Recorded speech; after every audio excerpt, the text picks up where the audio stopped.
It's no secret that China has one of the most powerful militaries in the world. The People's Liberation Army, or PLA, is particularly known for its mighty aircraft fighters and land troops. But it appears that China has another ace up its sleeve: secret naval bases. The closer we look at satellite images, the more of these secret Chinese overseas naval bases we discover.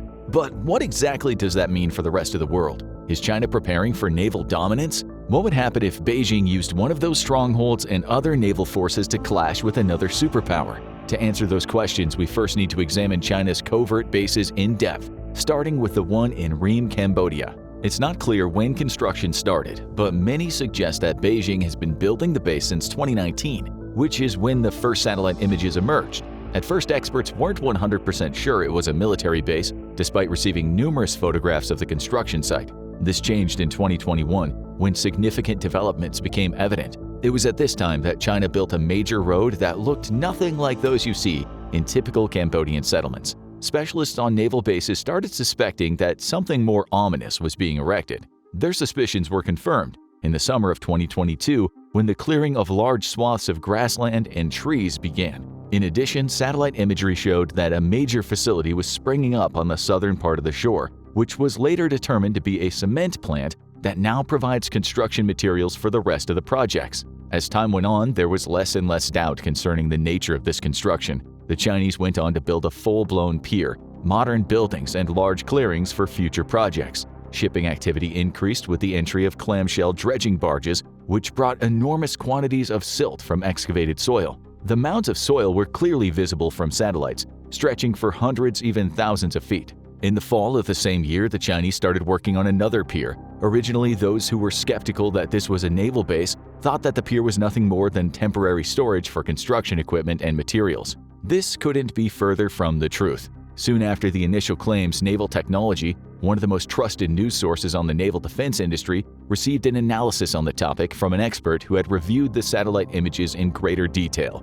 The pundit noticed a series of ferries in a distinct uniform line that extended far beyond the second port. These vessels were and still are characteristic of a particular type of construction: armed naval bases. Upon further inspection of satellite images, the anonymous analyst and other naval experts noticed a large number of pilings that were much bigger than anything used for storing construction materials. The only other plausible explanation was that these pilings supported a large-scale military headquarters. All the investigation culminated in a single conclusion: China was indeed constructing a secret naval base. Today, the base is home to 4 piers and dozens of buildings that serve different purposes, from equipment manufacturing to storing weapons. All of these elements make this one of the most powerful and strategically important PLA naval bases. But why did China choose Cambodia and not another country? There are several reasons. First, it gives the Chinese a more robust military presence in this region and bolsters their presence in several feuds in the South China Sea.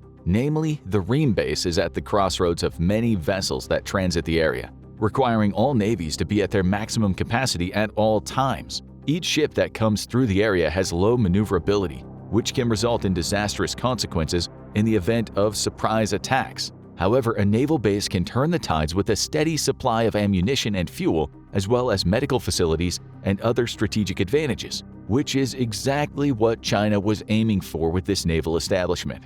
Another reason the PLA chose Cambodia as the location for this military base is the close relationship between these two nations. Their friendly relations go all the way back to 1958, when Cambodia officially recognized the legitimacy of China and denied Taiwan's claims for independent statehood. The two countries have relied on each other for different projects, including this one. Cambodian officials originally claimed that they were building a naval base for their own national defense concerns, but the country simply doesn't have the capacity to construct such an impressive strongpoint. It was obvious someone else was behind the curtains. That someone, as it turns out, was China, which has a much larger military budget. So it made sense that the PLA would be the one to finance and erect something so imposing rather than a relatively poor nation like Cambodia. Not only that, but Beijing has repeatedly expressed its desire to establish worldwide strategic bases and challenge the naval dominance of the US. The Ream base might just help them do so. It's big enough to harbor destroyers, aircraft carriers, and other weaponry from the PLA's arsenal.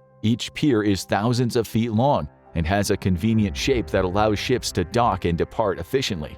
And that's not the only Chinese secret overseas base with these characteristics. The PLA has at least one more base that was being built under the radar. So let's turn to Djibouti on the Horn of Africa. Djibouti has been China's ally throughout history, but the nation didn't immediately permit Beijing to construct a base on its coastline. Instead, there were intense negotiations with Ismail Omar Guelleh, Djibouti's president, who requested greater Chinese investment in Djibouti's infrastructure. The Chinese were slightly hesitant at first, but conceded to the president's petitions. And in March 2016, Beijing began the construction of this overseas stronghold. The base was officially established in 2017 when the PLA dispatched some of its ships from the legendary South Sea Fleet to this region. China also conducted a few military exercises in September 2017 to demonstrate its naval prowess and show the world it means business. Sometime in 2018, Beijing started building a massive 1,100-foot pier in the country that only took about 18 months to complete.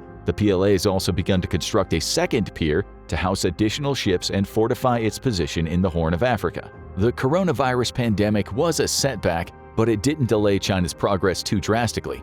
Beijing enforced stricter measures at the base to prevent outbreaks and infections that would further prolong the construction. Additionally, the PLA sent extra medical troops to the base in case of an infection to ensure the project remained on schedule. Today, the base is nearly 1 mile long. It's situated between the Chinese-operated port of Djibouti and the recently constructed railway station, which serves as the endpoint of Beijing's Djibouti-Addis Ababa link. Compared to the Chinese naval bases on Hainan Island, for instance, it is far smaller, but it has enough space for training, supply, maintenance, and the evacuation of Chinese people. The site has been outfitted with a helipad, which can easily double as a fuel depot, drone runway, hospital, ammo storage, barracks, and training and maintenance facility. Additionally, satellite imagery discovered an area full of tunnels with several entrances beneath the runway. Besides storing many materials, the most likely purpose of these tunnels is to maintain electronic warfare units. What lends credence to this claim is the fact that the port is near landing stations for European and Asian submarine cables, which lie at the heart of every electronic warfare application. What about the capacity of this base? According to many estimates, the Djibouti stronghold is big enough for at least 5,000 to 10,000 people. At least 1,500 personnel are at the base at any time. But there's room for more in emergency cases. According to the PLA, the main purpose of this naval base is to provide Chinese forces in the Gulf of Aden with logistics support. Not only that, but Beijing also claims to use this stronghold to facilitate any favorable maritime activity for its people, such as disaster relief operations, humanitarian aid, and peacekeeping initiatives. Plus, the base bolsters the PLA's position in preventing high-sea piracy and enables Chinese ships to easily access the Indian Ocean, the Persian Gulf, and the Arabian Sea. These are all strategic sites that can make or break China's chances of winning in a potential conflict with another superpower. Considering the strategic location of Djibouti's coast, it's easy to see why China chose this country to erect one of its overseas bases. But that's not the only reason the PLA has nested here. According to Beijing's 2015 national security law, the country maintains its right to protect its energy supply waterways and overseas citizens. The law was enacted largely in reaction to Chinese citizens' evacuation from Yemen and Libya between 2011 and 2015, during which time more than 30,000 of their people were driven from the region. By establishing a naval base in the area, the PLA could make evacuations safer or even keep them from happening in the first place. Despite the fact that the Djibouti stronghold is clearly a military base, given the warships that constantly enter and depart from it, China is reluctant to refer to it as such. Instead, the Chinese government often describes it as a logistics or strategic base to avoid provoking some of its enemies until it's ready to act. More importantly, Beijing seemingly wants to continue the construction relatively under the radar, even though countless satellite images keep emerging and undermining its effort. But such secrecy may not even matter. The main reason for that is that some other military giants have already established military presence in the region, most notably the US. America constructed Camp Lemonnier in Djibouti in 2002 as a hub for special operations in Yemen and Somalia. It's helped turn America into a real boss of the region. Their $1 billion investment in the base in 2014 only reinforced the position, which is why it's all the more surprising that China would choose to do the same in America's new backyard. President Gela, who isn't too thrilled about America's presence in the region, is on China's side in this controversy. In his words, the US is too fixated on China's base and constantly makes invalid claims about Beijing hampering its operation in the Horn of Africa. He believes that China may even consider an alliance with the US and other Western powers if they agree to reduce their level of spying on China. But from today's perspective, an alliance is simply a figment of imagination. The unrest between China and the US over the PLA base in Djibouti has almost spilled over into a serious conflict on several occasions. For instance, in 2018, America reported that 2 of its pilots were conducting a routine monitoring mission and were shot down in a surprise laser attack by China. Beijing quickly responded by claiming this wasn't just a surveillance routine by the US. They were sent to spy on the Chinese base. And the US doesn't appear to be the only country stepping on China's toes in the Horn of Africa. According to Zhang Jiamin, a Chinese prosecutor, Japan was also caught trying to spy on the base when they sent trained divers to take a closer look at the stronghold. The PLA caught and drove off the divers, but it didn't take kindly to yet another attempt to undermine its position in the region. This back and forth between the Chinese and other nations isn't a friendly conversation, since Beijing is serious about its territorial claims and worldwide presence, as we can see from its stance on Taiwan. The question is, if China reacts more resolutely to other countries' attempts to survey its military bases, would the reaction cause an all-out naval battle? If so, which side would prevail? To answer that, we need to take a look at the fleet China can use in its bases in Cambodia and Djibouti. Given the vast size of both bases, it's easy to assume their main purpose in an eventual conflict: harboring aircraft carriers. And China has 3 of these floating cities, with each capable of holding up to 60 fighter jets. The most impressive of the bunch is the Fujian, also known as the Type 003. The Fujian is one of the largest aircraft carriers in the world and a testament to China's rampant naval buildup. The highlight of the Fujian is the electromagnetic takeoff system that lets it launch larger and heavier fixed-wing planes. It's a major upgrade over conventional steam-powered catapults, which are commonly used by nations with less advanced carriers. Another strength of this behemoth is its sheer size. It weighs around 80,000 tons, which almost dwarfs its predecessors Shandong and Liaoning, which weigh 66,000 and 60,000 tons respectively. It's also a lot bigger than France's 42,000-ton Charles de Gaulle and the UK's 65,000-ton HMS Queen Elizabeth. This allows the carrier to hold more aircraft, which can make a world of difference in a potential clash off the coasts of Cambodia or Djibouti. How does the Fujian compare to some other aircraft carriers? More specifically, does it outperform those of Japan, which, as previously noted, had taken a keen interest in China's military base in Djibouti? The Fujian blows Japan's ships out of the water in this respect. In fact, Japan doesn't even have an aircraft carrier. As a result, if Japan makes a move on Chinese overseas bases, or Beijing responds more aggressively to Japan's spies, China will have a massive advantage due to the Fujian and its other 2 aircraft carriers. Going toe-to-toe with the US, however, is a different story. While the Fujian is enormous, the most powerful carrier in America's fleet, the Ford-class carrier, weighs a whopping 100,000 tons. As such, it can hold up to 90 planes or 30 planes more than the Fujian. On top of that, the Fujian is conventionally powered, while the Ford-class runs on nuclear energy, making it faster than China's ultimate naval weapon. However, aircraft carriers aren't the only ships China can use in its overseas naval bases. The PLA also has 8 Type 55 destroyers that can wreak havoc on the enemy. Each weighs approximately 12,000 tons and is full of advanced weapons to take down enemy vessels with ease. To get a complete picture of why these destroyers are so powerful, let's take a look at their launch systems. Each has a vertical launch system with 64 forward-fitting launchers arranged in an 8x8 configuration. There are an additional 48 launchers in a 6x8 arrangement to shower the opponent with dozens of projectiles at the same time. Speaking of projectiles, the Type 55 destroyers have quite a few of them to protect their Cambodia and Djibouti bases. The most impressive one might be the HHQ-9B surface-to-air missile that can reach targets up to 100 nautical miles away. In addition, the vessels come with anti-ship cruise missiles that are effective from up to 290 nautical miles. Some experts even suggest that the vertical launch tubes can house anti-submarine, land attack cruise projectiles, and anti-ship ballistic rockets. The bridge of these 2 destroyers is just as intimidating as the rest of the ship. It's home to a 130mm gun and an HHQ SAM launcher on top of the helicopter hangar. Two 324mm torpedo launchers can be engaged in short-range anti-submarine battles, while the aircraft hangar is big enough for the Z-20F, Z-9,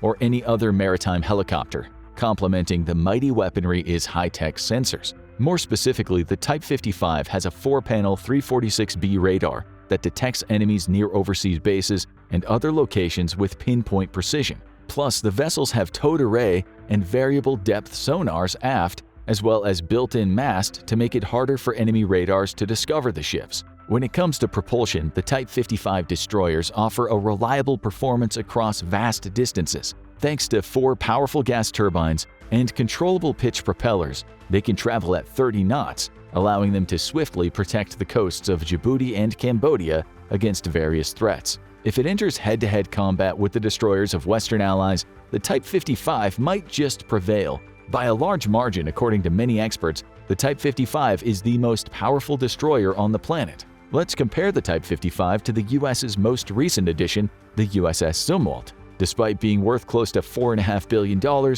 it is not as sophisticated as China's ships. It's heavier, but it has fewer launchers and subpar performance in stealth missions. It also lacks anti-submarine torpedoes and anti-ship missiles, making it less effective against different threats than the Type 55. Some go so far as to say that the USS Zumwalt is a failed ship concept compared to what other countries, including China, have to offer. So, if the battle for China's overseas naval bases come down to destroyers only, the PLA would be victorious in most people's eyes. Not even a naval powerhouse like the US can match China's technology in this department. However, it's still hard to say which side would prevail in a destroyer versus destroyer battle, because the US wins the number game. As of 2023, America has nearly 100 destroyers, 2 times as many as China. More powerful weaponry can help China close the gap, but if the US attempted to take over one of the bases in Cambodia or Djibouti, the PLA would have to draw America to a narrower region